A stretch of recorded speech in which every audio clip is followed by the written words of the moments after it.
Hey everybody, it's Bust with Battles with Bust number 604. Today we'll be doing battle with the Reaper in Backpack Battles. And so this will be our last Reaper battle for Reaper Week here, our exploration into the usage of the Relic Case. And with this video, I'm wanting to take a look at the Cursed Dagger. And so over the course of the past few videos, we've really focused in on the Snake. I think this is the best choice of subclass item to build around as far as the Reaper goes with the Relic Case. We've touched in on the Nocturnal Locklifter. Vampiric is quite strong as well, but it seems like the Cursed Dagger should be something that works well with the Relic Case. It's a attack-oriented, combat-centric type item that should scale up with the Relic Case, and then the big combination between the Cursed Dagger and the Relic Case is as the Relic Case increases the attack power of our weapons, giving them that 5% attack damage every 2.2 seconds. The Cursed Dagger is the only way for the Reaper to put crit on any of its items. Now, in our previous video, we did get the Ranger thing that lets you put crit on your stuff, and that was very strong, but naturally within the Reaper, the Cursed Dagger is it. And so it feels like there should be some kind of build-around aspect to it that's quite good. Turns out there's not, right? To me, just the poison aspect of the Reaper builds just aren't good. If you want to be going poison, you should probably just be using the Storage Coffin and then looking towards things like the Cauldron. But as you're with the Relic Case, it just doesn't feel like there's anything to really support the Cursed Dagger. And so what I'm going to be using to support the Cursed Dagger here is going to be the Gemstone Bag, and that's where I want to bring kind of the preface, the disclaimer, if you will, with this build. We're going to be forcing a build today towards the cursed dagger.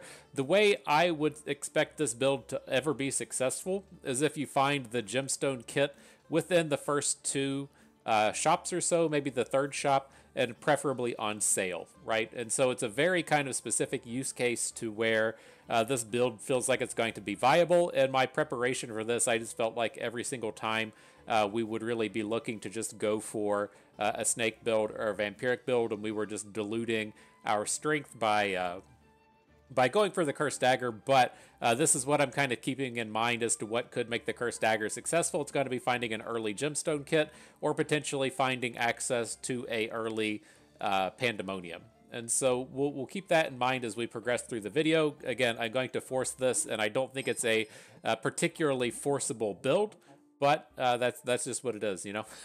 sometimes you just have to deal with that and say, okay, whatever. But all right, interesting start here. So with this, I'm not opposed to picking up leather armor. The things that I'm going to be looking for with this build is we're going to want a ripsaw blade. Let me see if we can't just get everything back up on the screen here real quick.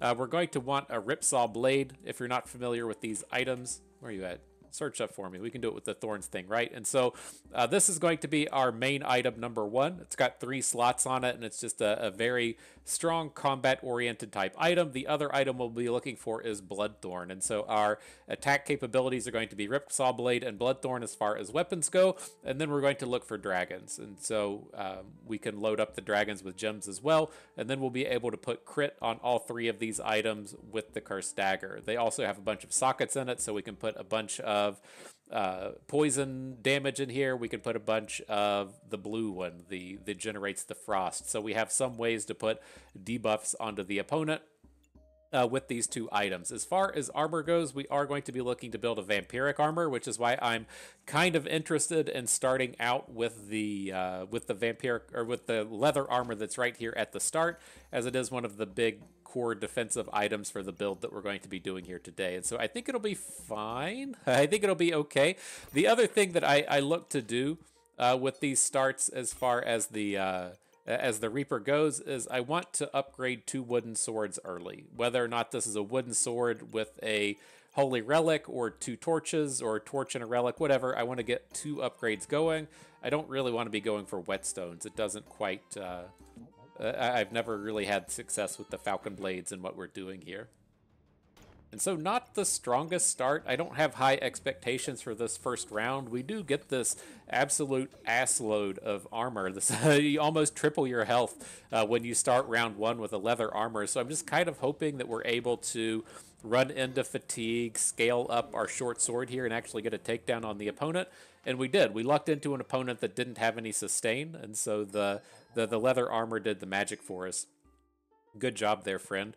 And so now we really need to find weapons and bags. I'm going to go ahead and pick up this lump of coal. I suspect we'll find a short sword as we come out here and roll a little bit. And so I want to upgrade it to torch as soon as we can. We can pick up these pocket sands. It is a way to throw debuffs onto the opponent and kind of count as a defensive item. I don't hate it, but I don't love it. So we'll probably see us pick up some of these along the way. And good stuff. We got an on sale wooden sword. Let us get our weapons nice and attacky here. Get that torch up and running. And then I don't think we want any of these other items. They aren't really on theme with what we're trying to pull off. Let's pick up this stone. Get it in here. So yeah, this has been one of the kind of awkward moments switching into the auto battler space. It gets me kind of curious of how we'll handle these things as the bazaar comes out here in a couple of months. I got some more bizarre beta emails today, but it's like, you know, when you're playing like a card game like Legends of Runeterra, where we mostly cut our teeth in this stuff, you know, you get to pick the deck you play and then go do your video on that. But with this, it's like as you're trying to present a build to where you really need to find a specific item early, and then it just doesn't show up. It completely messes with the content creation aspect of this. And so I hope these things kind of go well. We've got to kind of figure it out before the bazaar gets here anyways. Like, hey, maybe it would have been useful to dabble more in teamfight tactics with these thoughts and ideas, but this kind of is what it is. So, okay, moving forward, what do we got here? We're definitely picking up the bag. I don't hate picking up another garlic. Having a couple garlics with the leather armor early is nice, right? One of the pain points that you run into is if you say pick up a bunch of healing herbs and then also have the leather armor. Those healing herbs aren't going to do anything in the early game because we have that big armor stack, so it feels like a bit of a waste. Now we will want some healing herbs. We are planning on building towards that bloodthorn, and I do want it up and active, but I think the garlic can be okay here with the leather armor, so let's go ahead and pick one up. Still got space for a roll, an additional pocket sand. Sure thing. Not the strongest round, but you know, still another potential winner. We have a lot of scaling with this attack, with the torch scaling up, and then the holy relic generating empowered. So we definitely get stronger as the leather armor soaks up all of those hits in the early game. Seems like we're doing okay. Got him. GG, friends. Okay, and so the good stuff coming up. We've got our Ripsaw blade here. Most certainly going to come in and pick it up. One thing I will note is, as you do plan to build towards the cursed dagger, I don't like actually picking up daggers, and I don't like picking up hammers. I know it's a bit counterintuitive, but to me, the hammer is good for a highlight reel, right? If you want to get that big, like 80% to 0 hit to where you hit with the hammer and stun 2 attacks in a row and get like 10 free dagger hits in, good job. Like, you hit your highlight reel video, you did it. But at the end of the day, I don't think that they're very strong. I prefer to stick to these more consistent items like the Ripsaw blade. So we're going to pick the blade up. I'm going to sell off the totem. We won't have enough stamina to support all of this stuff without it. And then we can get the blade up here and ready for battle. And so it's been a touch awkward with this. We typically find a few like piggy banks. The piggy bank's nice for a little bit of early game health, a little bit of early game money. Then they get the bonuses off of these pocket sands. And so surprised they haven't picked up a banana either. I would like to get one banana. We're going to start to run into stamina problems here. And so we do want bananas to support the stamina, not so much for the heal aspect as much as keeping our on hits up and running. All right, well, not a bad round to be picking up a Ripsaw blade, as you do run into these rangers with the healing herbs, getting to strip those Getting to strip both the thorns and the healing herbs off of this guy felt pretty good. Go us. Go team, go fam. So pushing forward, all right, we got another pocket sand, good stuff. Here's the other piece of the weaponry we need, right? We got a hungry blade. Pick that up, sacrifice off the torch. Our weapons are coming together nicely.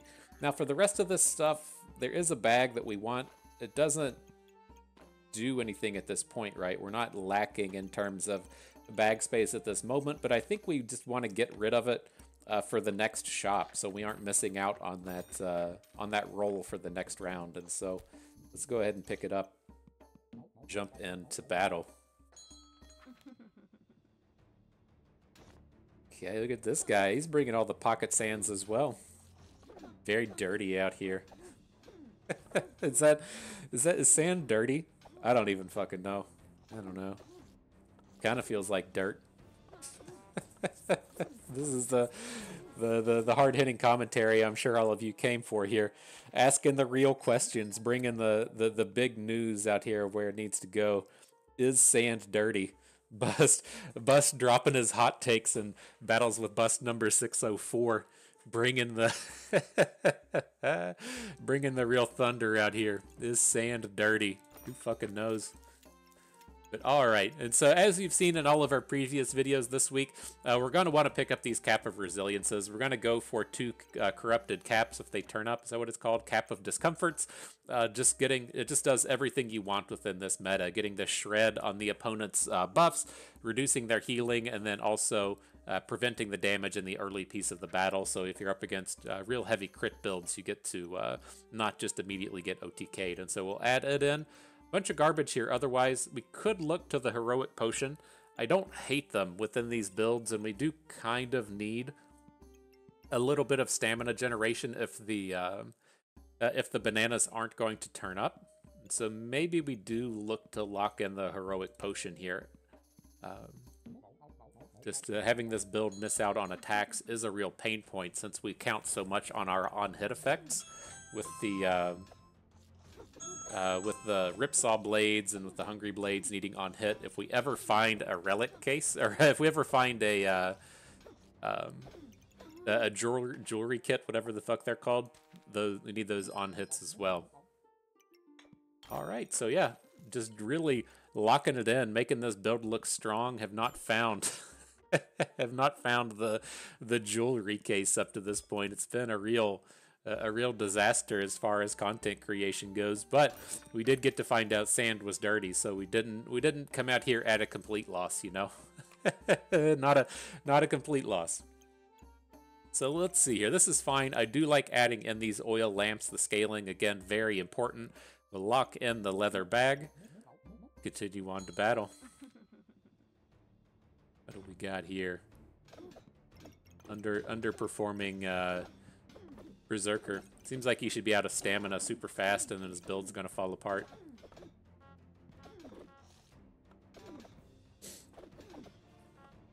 Fuck, it's like we got him down to 1 and we didn't get the kill. I was like, God damn it. This is where it's gonna go down. This is where it's gonna fail. But alright, so yeah, in a realistic world, this Hexblade has completely fallen apart. Nothing that we would want to make this build work for the Hexblade is here. Everything we've talked about has gone completely wrong as far as getting the Hexblade up and running, right? We have not found the jewel kit. We have not found a Pandemonium. We haven't found the Cursed Crystal to make a Pandemonium. That's all been gone. We haven't found a dragon. At this point, if we're being real, I think you should just go for vampires, right? We don't have anything to really drive me home towards wanting to go for a snake build, right? And then if we're not going for the snake build, we do still have the makings of a Locklifter build. We have the good armors. If we find a blood amulet to get the leather armor up and running, that's pretty good. We've got 1 hungry blade to kick it off. Like, I think you could definitely make things work from here with the vampires, with the Nocturnal Locklifter. But that's not what we're doing here today, right? We're going to pick up the Hex Blade so that we can come out and talk about what we're trying to do with it. And now we've definitely at least found some upgrades. And so we've got our Cursed Dagger online. I think I want to go ahead and make the what do you call it? The Bloodthorn we do have the option to potentially just make a Thorn Bloom from here, right? We do have the Heroic Potion to go with it, but we're not going to be gaining enough stats to really take advantage of this thing. And so what I typically do in this spot, if we already have the Ripsaw Blade, is I'll just go ahead and take it out. We'll spend one round upgrading the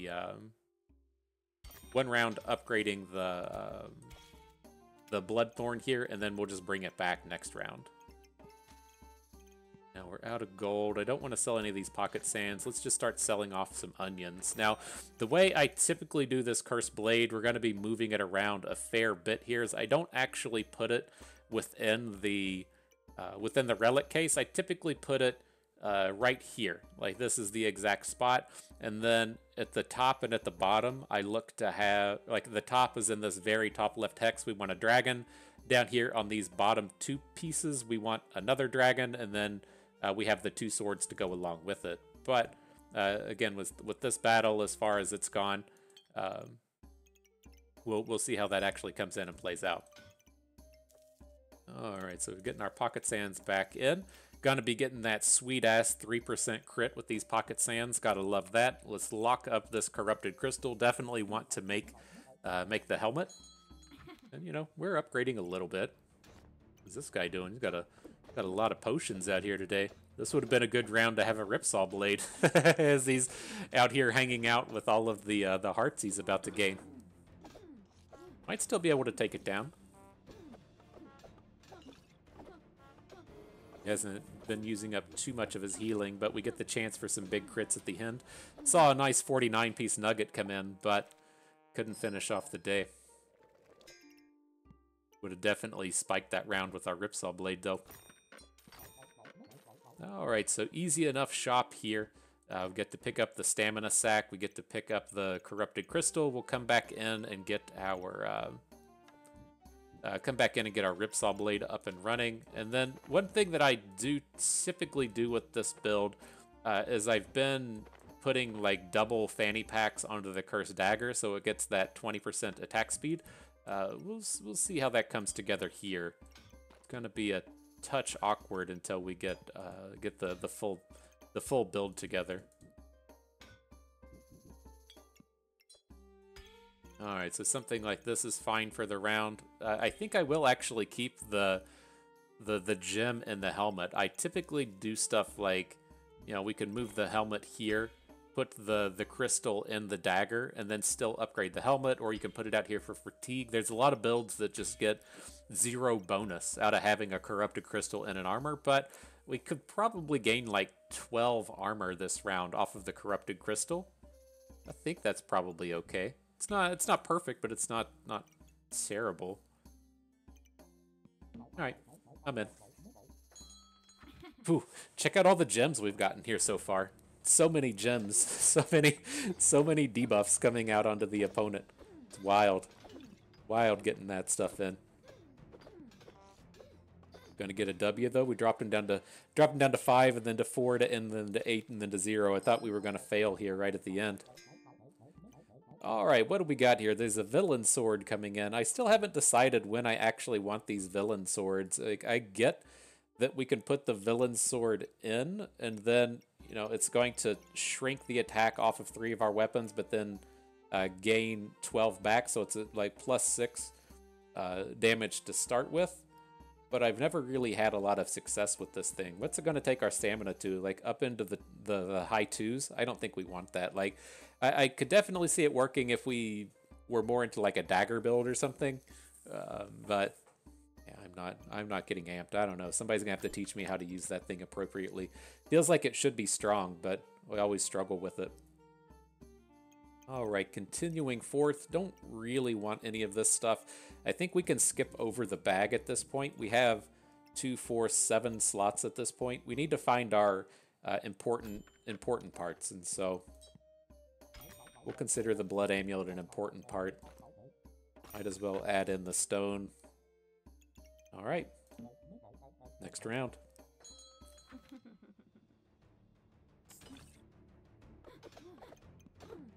All right, should at least be able to get the thorn shred on this ranger here. No complaints about that. He's getting murdered though, dealing like no damage. Sad day. At least we'll get a little bit more sustain with this blood amulet coming in now. All right, don't want anything here. Another hat turns up. I mean, it's like, I guess. It's not what we're looking for. It's a little off track for our build. I guess. I don't know. It's one of these builds to where we do need a little bit of sustain, right? If we need to take the time to put all the debuffs onto the opponent, then it takes a little bit of time to ramp up. So maybe the second cap is okay at this point. Like, it's something that as we're like deep into the survival rounds, we definitely want to. But it feels like it might be a little bit early at this point.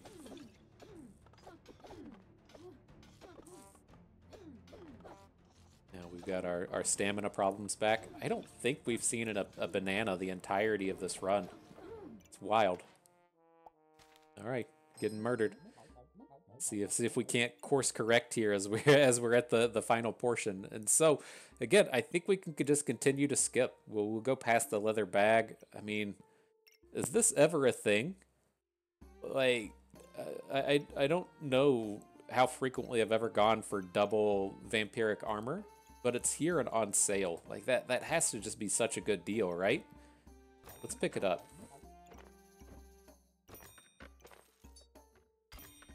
Can't pass up on a good deal like that. Okay, maybe. Maybe we'll be okay. Maybe we'll survive.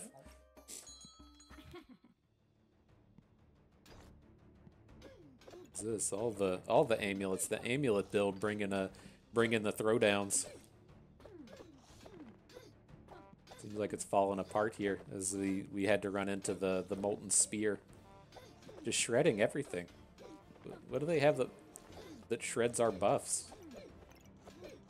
Oh, is it the burning banner? Something in here. Like all of our buffs disappeared. Oh, okay. Well, that was around. We at least got to talk about what I wanted to talk about. I think, you know, a lot of the key components came together with this build and the things that I wanted to do, but the actual stuff to make it work just absolutely did not. And like, it's one of the points that I struggle with as far as Backpack Battles videos go, and it's something that we'll probably struggle with as the Bazaar turns up as well, in the sense that, like, this build kind of exists. It's something that is probably valid like 5% of the time, but it's really tough for me to actually put that video together. I either have to like record every single game and then go back and talk over the game instead of talking while I record, or like just hope it turns up, or just never make the video, right? I could have very easily made another snake or another vampire video like this one should have been, and then I would have missed out on the opportunity to talk about how this build actually comes together and works. And so it's a bit of a struggle. Like, I get that it didn't happen within this game. It's just like the key item to this build just literally never showed up. We did not see any jeweler's kits or jewel bags, jewel cases, whatever the fuck it's called.